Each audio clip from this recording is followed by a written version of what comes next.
সোনাম ওয়াংচুকের গ্রেপ্তারির এক সপ্তাহ। সুপ্রিম কোর্টের দ্বারস্থ সোনাম ওয়াংচুকের স্ত্রী গীতাঞ্জলি আংমো। সোনাম ওয়াংচুকের নিঃশর্ত মুক্তির দাবিতে শীর্ষ আদালতে ওয়াংচুকের মুক্তির দাবিতে সুপ্রিম কোর্টে হেবিয়াস কর্পাস দায়ের করেছে। গ্রেপ্তারির এক সপ্তাহ, এখনো ওয়াংচুকের স্বাস্থ্যের বিষয়ে জানতে পারিনি, কি অবস্থায় আছে, কি কারণে গ্রেপ্তার এখনো জানতে পারিনি।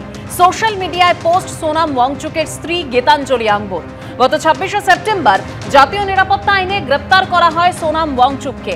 লাদাখে অশান্তির জেরে গ্রেপ্তার করা হয় পরিবেশ কর্মী ওয়াংচুককে। জাতীয় নিরাপত্তা আইনে তাকে গ্রেপ্তার করা হয়েছে, রাখা হয়েছে যোধপুর সংশোধনাগারে।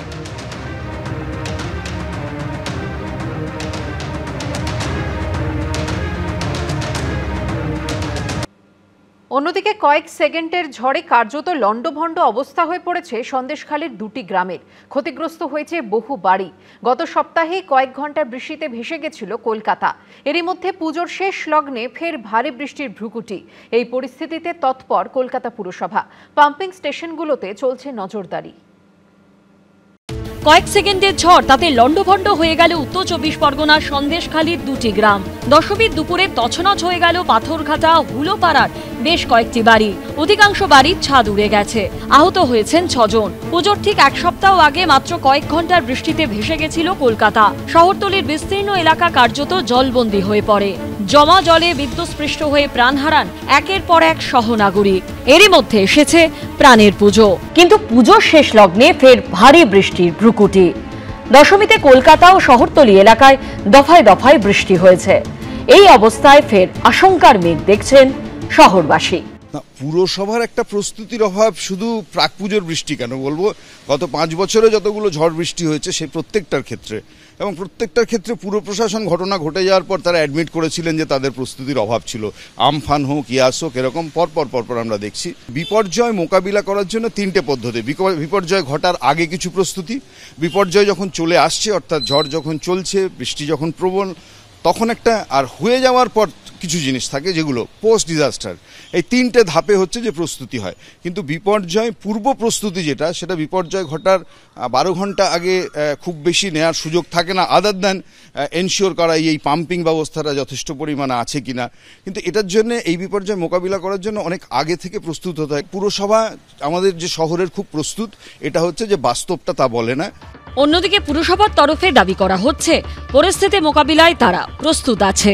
তৈরি রাখা হয়েছে পাম্পিং স্টেশনগুলিতে চলছে নজরদারি। বিপদ এড়াতে বিদ্যুতের খুঁটিতে এই রকম আস্তরণ পড়ানো হয়েছে।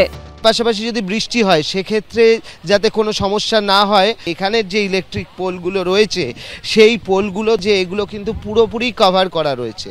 এখানে দেখো যে এই যে ইলেকট্রিকের পোল রয়েছে, সেখানে বড় বড় লাইট এবং মাইক রয়েছে, কিন্তু এই পোল কিন্তু পুরোপুরি প্লাস্টিক সিট দিয়ে আলাদাভাবে এখানে কভার করা রয়েছে, যাতে করে এই পোলেতে যদি কারুর হাতও লেগে যায় তার যাতে কোনোভাবে ইলেকট্রিকিউটেড না হন, সেই কারণে কিন্তু এই সিস্টেমটা করা হয়েছে। ইতিমধ্যেই সিএসসির সঙ্গে মিটিং হয়েছে বলে জানিয়েছেন ফিরাদ হাকিম। ঘটনার জন্য আমি সিএসসিকে কালকেই কমিশনারের সাথে মিটিং হয়েছে যে in case of heavy rain বা বৃষ্টি পড়লে আমাদের বাইরে যেগুলো ওদের টেম্পোরারি লাইন যেগুলো দেওয়া আছে, মানে পুজো কমিটিকে লাইন দেওয়া আছে, তো ওই করে দেখবেন টিনের দিয়ে, ওগুলোকে যেন ইমিডিয়েটলি বন্ধ করে দেয়।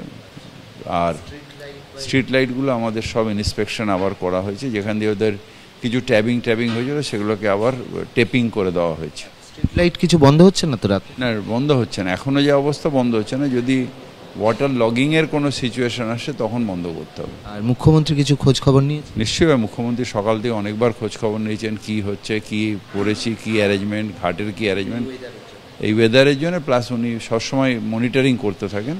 মুখ্যমন্ত্রী মনিটরিং করেছেন, সকাল থেকে আমার সাথে অনেকবার কথা হয়েছে। এই পজিশনগুলো ওনাদের জানিয়েছি এবং উনি বলেছেন যে একদম রেডি থাকতে। কলকাতা শহরে মেয়র সাহেব যা কথা বলেন, তারপর আমরা দেখেছি যে তিনি আমাদের শান্তিতে উপহার দিতে পারেন না, স্বস্তি উপহার দিতে পারেন না। তিনি নিজের পরিহিত হাফ প্যান্ট এবং সঙ্গে একটা গামলা একটা উপহার দেন। কারণ হচ্ছে জল নিকাশি যে জায়গাগুলো ছিল সেগুলো বেআইনি বাড়ি তৈরি হয়েছে, পুকুরগুলো ভরাট হয়ে গেছে। মানুষ বিপদে পড়েন, 10-11টা প্রাণ চলে গেছে, তারপর শাসক দলের লোকজনেরা বলেছেন যে আপনাদের দেখে বেরোনো উচিত। আমাদের রাজ্য সরকার বা মেয়র কেউই আনতে পারেনি, তারা মানুষ ভোলানো নানান ধরনের কথাবার্তা বলছেন। দুর্যোগের মধ্যেই চলছে প্রতিমা নিরঞ্জন। তার জন্য বিশেষ ব্যবস্থা করা হয়েছে গঙ্গার ঘাটগুলিতে। জোরালো আলো, সিসিটিভি তো রয়েছে, সঙ্গে বেশি লোকজন যাতে গঙ্গার ঘাটে ভিড় না করে তা নিয়ে সতর্ক করছে পুলিশ।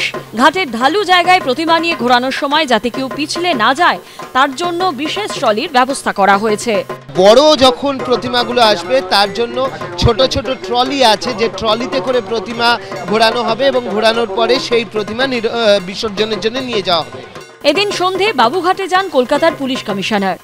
আজকে কিছু মেনলি বাড়ির মানে যে পুজো আছে ওদেরই বেশি বিসর্জন আছে, কালকে হয়তো মেজর ইমার্শন হবে।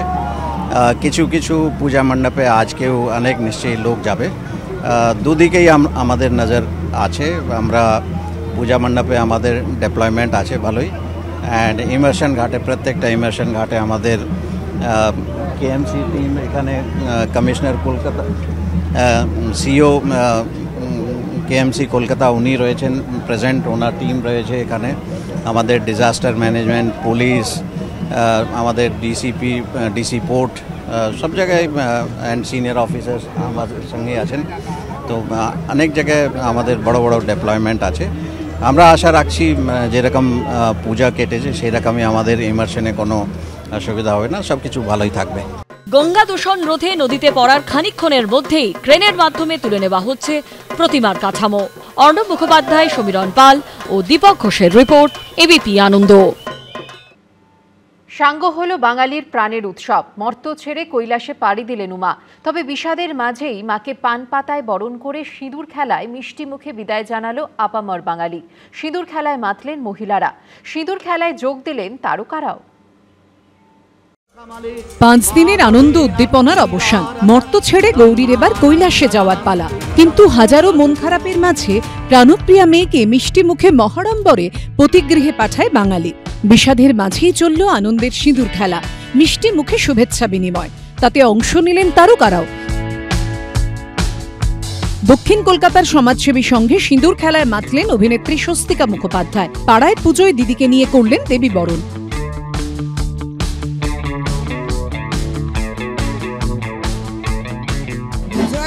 দিনটা খুবই মন খারাপের, আর আমার কেন আমার মনে হয় আমাদের সবারই এই পুজো আসছে এই অনুভূতিটাই ভালো লাগে, এসে গেলেই হুশ করে দিনগুলো কেটে যায়। অন্যদিকে হাজরা পার্কে আনন্দে মশগুল হলেন অভিনেত্রী ও সাংসদ সায়নী ঘোষ। দেবী বরণ থেকে সিঁদুর খেলা, এমনকি ঢাক বাজিয়ে জমিয়ে নাচলেন অভিনেত্রী ও সাংসদ। সিঁদুর খেললে, ঢাক বাজালে মায়ের বিদায় বেলা মন খারাপ করছে। অবশ্যই নেগেটিভ দিকটা যেমন হচ্ছে যে ঠাকুর থাকবে কতক্ষণ, ঠাকুর যাবে বিসর্জন, ঠিক সেরকমভাবে পজিটিভটা হচ্ছে আসছে বছর আবার হবে।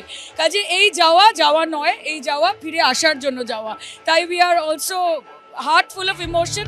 সিঁদুর খেলার আনন্দে মাতলেন অভিনেত্রী প্রিয়াঙ্কা সরকারও। প্রত্যেক বছর এই সময়টা ভীষণ মন খারাপ লাগে। এই এতগুলো দিন এমন ঘটনাবহুল কাটে, সবার সাথে আনন্দে কাটে, সেখান থেকে হঠাৎ ভীষণ একটা ফাঁকা লাগতে থাকে। সত্যি বিদায় বলাটা তো মানে লেটিং গোটা তো খুব ডিফিকাল্ট, কিন্তু তার মধ্যেই নিজেকে বোঝানো যে আর কয়েকটা দিনের অপেক্ষা।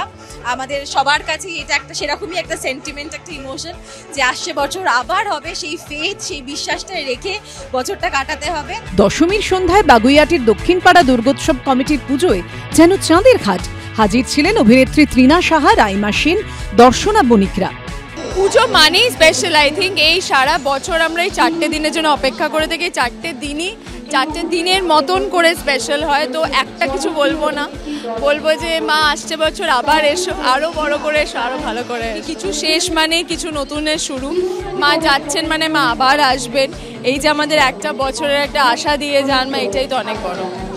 আমি শুধু বলবো যে সবাইকে আশীর্বাদ দেন যেন সবাই ভালো থাকেন। Health is the most important. তো আমি সবার জন্য হেলথই চাইবো, কারণ ওটার থেকে আরো বড় বোধহয় কিছু নেই। এটা তো একটা সাইকেল, মাকে যেতেই হবে যাতে মা আবার আসতে পারে। তো এটা মন খারাপের কিছু না। একে অপরকে সিঁদুরে রাঙিয়ে দিলেন অভিনেত্রীরা।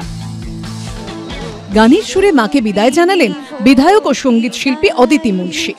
দশভুজা তুমি মা, জগত পালিনী মা। পুজো সবসময় ভালোই হয়, ভালোই কাটে, কারণ মায়ের আগমনে সকল অশুভের বার্তা নাশ হয়। তো সেক্ষেত্রে সবার ভালোই কাটুক, এটাই মায়ের কাছে প্রার্থনা করি। এবং আবার আমাদের প্রতীক্ষা শুরু, আবার মায়ের আগমনীতে বুক বাঁধবো। আবার একটা গোটা বছরের অপেক্ষা, শুরু আগামী বছরের পুজোর কাউন্টডাউন। মাধুরী চট্টোপাধ্যায়, ঐশী মুখোপাধ্যায় ও মনামি রায়, এবিপি আনন্দ।